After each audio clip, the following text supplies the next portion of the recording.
Le Beauty Glow Tanning Studio, c'est le nom de l'institut de beauté dans lequel travaillait ma sœur au Canada.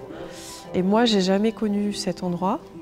Au fil des échanges avec ma sœur, j'ai fantasmé, cauchemardé, pensé cet endroit.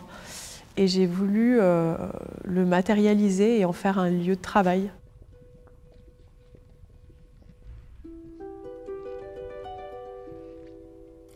J'essaye de déplacer cette idée du soin esthétique, la sortir de son monde des cosmétiques et de la beauté comme elle est représentée à travers la culture de masse, les médias, et d'aller plus vers l'idée d'une expérience sensible. Je crois que c'est un espace qui a contenu des gestes de soins, de réparation, mais aussi des gestes de violence. Et que tout ça s'est mélangé dans un même espace. Et moi, ça m'a amené à une réflexion plus large. Comment nos corps, en fait, ils gèrent et processent et transforment, digèrent la violence.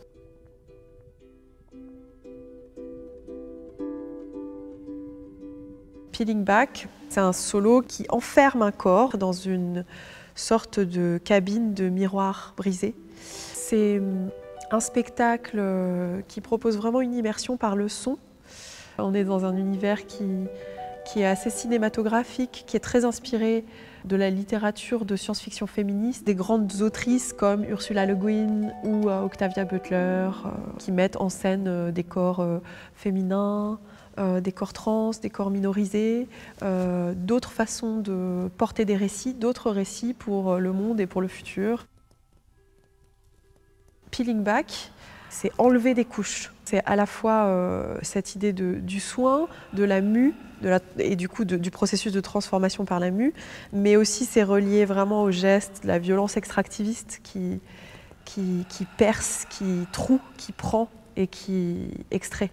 On a l'impression que je vais me faire un soin de beauté et en fait je creuse mon propre corps.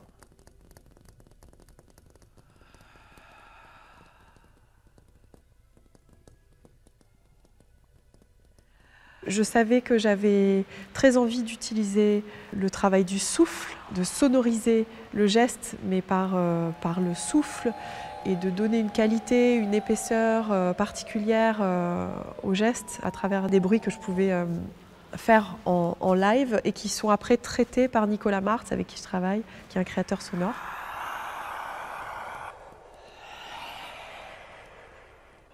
Là, ce qui était très important pour Peeling Back, c'était de construire l'espace et aussi l'espace de regard. Tout le monde n'allait pas tout voir. Parfois, on voit juste des bribes de choses.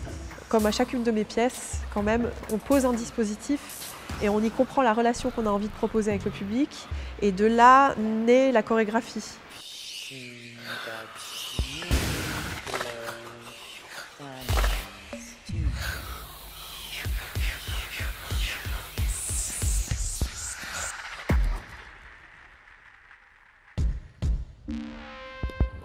Pour moi, l'acte de création, c'est aussi un acte de digestion. Créer une œuvre, voilà, c'est digérer le monde et puis, et puis sortir quelque chose qu'on veut partager avec les gens. Je viens d'une famille de marionnettistes, en tout cas du côté de ma mère. On est vraiment issus de plusieurs générations du théâtre ambulant. Ma famille, mes grands-parents, mes parents, mes oncles et mes tantes se sont mis à la marionnette. Et moi, j'ai un peu baigné dedans quand j'étais petite et j'ai commencé à créer des spectacles avec ma mère quand j'étais ado. J'étais vraiment fascinée par finalement le travail postural, le travail de mise en mouvement des marionnettistes, presque plus que la marionnette en soi. Enfin, j'étais aussi vachement intéressée par l'idée d'animer de la matière, voilà, enfin, cette idée de ventriloquie aussi, ou de corps qui sont traversés. Je pense que je suis arrivée à la création de spectacles avec ce fantasme en moi d'un espèce de art total et cette envie de pouvoir danser, chanter, parler, animer de la matière.